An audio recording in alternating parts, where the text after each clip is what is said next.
Did you know that Flores is gay, or Osa is a trans woman, or that Sense is non-binary? Well, these are just random facts that you may have not known about Rainbow Six Siege. So sit back for the next few minutes, and I will be going over a list of things that you may have not known about Rainbow Six Siege. Okay, here's a really simple one. Did you know that Nock is a woman? I know. It's pretty obvious because of her voice lines and all of that, but a lot of people actually did not know Nock was a woman. And I'm gonna be completely honest, I did not know myself.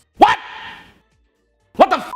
For like a little while, like probably 3 seasons after she came out. Speaking of Nock, did you know that Nock, when she's using her cloak, she can't get pinged by alibi clones when she shoots them? Did you know that Oryx and Kate are the tallest at 1.95 meters, followed by Sledge at 1.92 meters? If you didn't know, 1.95 is around 6'3". What's impressive is Oryx's triceps are like the size of my entire body. And this man is 6'3". This man must be taking some steroids. Did you know that the shape of the boot of the foot in the Jackal track and the color of the boot that you see in the Jackal ping actually does determine how many times they get pinged and how close the person was? For example, red is in the last 15 seconds and you'll get 4 plus 1 ping. And then yellow, it gets, closer and closer to how far away the person is. And then of course, blue just being the least amount of pings, and that's the last minute and a half. And you only get 1 ping. Also, the same thing goes with the diagram. When it goes down to the shape of the boot, it can actually tell you what operator was closest. So maybe you don't want to waste a ping on, say, let's say Rook that's probably in sight compared to maybe a Cav that might be around your area. It's a lot better, and it just makes it more useful when you're using Jackal to understand the shape of the boot. Personally, I haven't memorized it, but it can be useful. Did you know that Warden can see through stuns or smoke grenades? Yeah, that's right.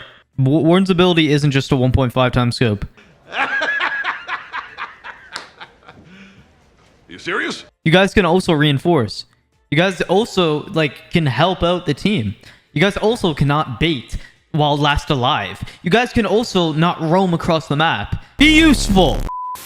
Did you know that using 2 EDDs does not kill all operators? Well, it should kill most of them, but not 3 armors, because 1 EDD does 60 damage, another EDD does 60, so that's 120. But a 3 armor is 125 HP. So if a 3 armor hits an EDD, then they'll be left on 5 HP. Did you also know that you can have a faster animation when doing a Dokkaebi call? A lot of people just let the animation play out, and it's a huge waste of time. Let me show you a before and after of the Dokkaebi call. As you can tell on the left, you can see that, it's the full progress. She snaps her fingers, all that, whatever. And then on the right, you literally just have to let go of the Dokkaebi call, before the bar hits the top, and the animation stops. Speaking of Dokkaebi, did you know when you kill an enemy in sight, you can actually go below wherever they died, and if it's a soft destructible floor, you can shoot all around the phone and get the phone to drop, so you can hack calls. I know for me, I've had a lot of moments where I'm not able to get a phone because it is in sight, but this kind of went over my head for a couple of years, I'm not gonna lie. Did you know when the attackers plant the bomb, you can actually see at the top of your screen by the operators where the bomb is actually planted, whether it's A or B? This is a very situational, useful tip because, do you really know which bomb is which? But it is a cool fact just in case you are like a nerd and you somehow know where bomb chassis are. Did you know when using castle, you should literally not castle in sight, like around sight, making it so the attackers can just get so much map control to the point where it just pressures you?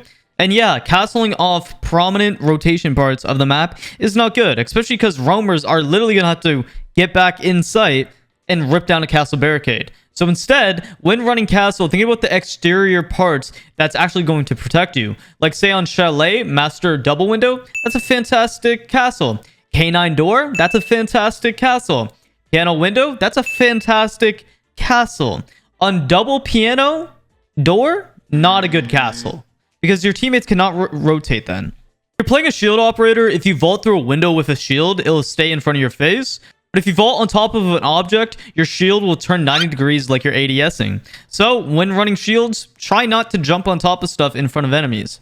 You know that Pulse's scanner has a range of 9 meters. Unless the opponent is Finka boosted, then it's at a range of 14 meters. Speaking of Finka, if the enemy team has a smoke and you activate your Finka health boost, if smoke throws a smoke canister in your vicinity and you walk through it while Finka boosted, you'll take even more damage quicker from the smoke canister. So try not to Finka boost while there's a smoke around. Did you know that Yin Candelas can be shot and they can be placed on destructible walls and barricades, kind of like Fuse? Yeah, a lot of people don't know this. Usually with Yin Candelas, people just randomly start lobbing Yin Candelas through random windows and barricades. But you can actually place it on soft walls and soft floors. So a good old Ying and Fuse combination would be super tough if you and your duo have good communication. And speaking of Ying, did you know when Ying throws a Candela and rolls it through a barricade or door, you can actually shoot it? What a lot of people do is instead of shooting the Candela, they run from it or just try to take cover. So it's one of those things that you got to remember in the back of your head because a lot of players don't play Ying. And a very useless fact, to be honest, is that Sledge has EMPs. Oh, brother, this guy stinks! Because why the hell not? Why would you use EMPs on Sledge when you have grenades? Especially the minimal amount of operators that have grenades at the moment. So yeah, just don't use EMPs, guys. Especially if you're brand new to Siege. Nades are so much better.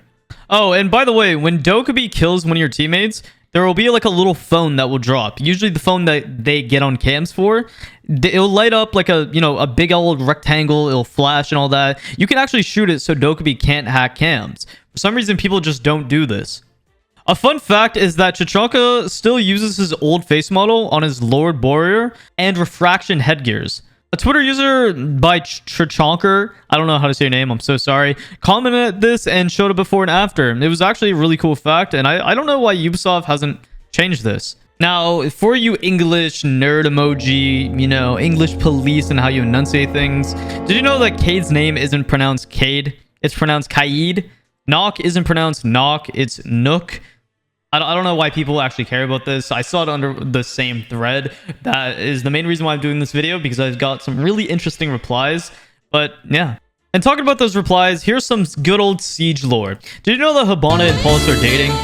Chachanka has a family he loves to brag to people about, and he has pictures of his kids and nieces and nephews in his wallet.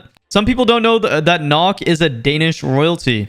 And that's why she's hiding her identity. Not sure if it's true or not, though, because this came from a reply once again. And Zofia got a husband and kids at home. And speaking about Zofia, did you know if you kill Ella or Ella kills Zofia, while you're playing said operator, that you get a sisterly rivalry bonus? I always thought this was cool when it first came out back in the day. And this seems like such an obvious thing. When you're playing IQ, if the bomb isn't spotted, you can find the bomb just by pulling out your IQ scanner and looking around where sight possibly might be. Alongside that, when you're using IQ, you can actually see when enemies are on cams. So it's an easy floor bang, or you can give a good communication to your teammates about where to grenade from under. But once again, IQ is probably one of the most underused operators, and she needs a buff.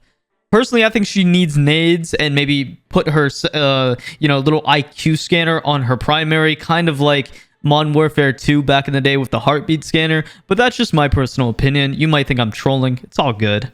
Also, at the time of this recording, Mew is still the youngest operator in Rainbow Six Siege, as I know, but Mew is also East Indian. Apparently not much of this is said in game, but apparently it was confirmed by his writer. I don't know if that's true or not, because once again, this comes from a reply. And back to Zofia, her concussion mines, they're actually perfect for post-plant scenarios. If an enemy is trying to defuse the bomb, you can pull your concussion mines and stun them off the diffuser. So new gens wouldn't know this, but Echo used to be immune to Dokkaebi calls because they used to be in a relationship and she programmed his armband to not get called. And no matter what, when you're playing TDM, you can jump through hatches like old orcs. And my last few facts, if you go up to a wall, you can actually reinforce it as a defender. I know it's insane to think about this because a lot of you guys just pick Warden and then sit on TikTok and watch people twerk. But it's all good. I got you. I'm here for that. Also, KD really does not matter at the end of the day. And rank doesn't define skill at the same time. Because Siege is in a very complex state where we have such an awful ranking system. So just have fun at the end of the day, because rank, you can't put that on your resume. Besides that, guys, if you guys enjoyed the video, make sure that you guys like, sub, and comment, and let me know some facts and things that I may have missed down in the comments. Besides that, stay hydrated and have a lovely day, guys.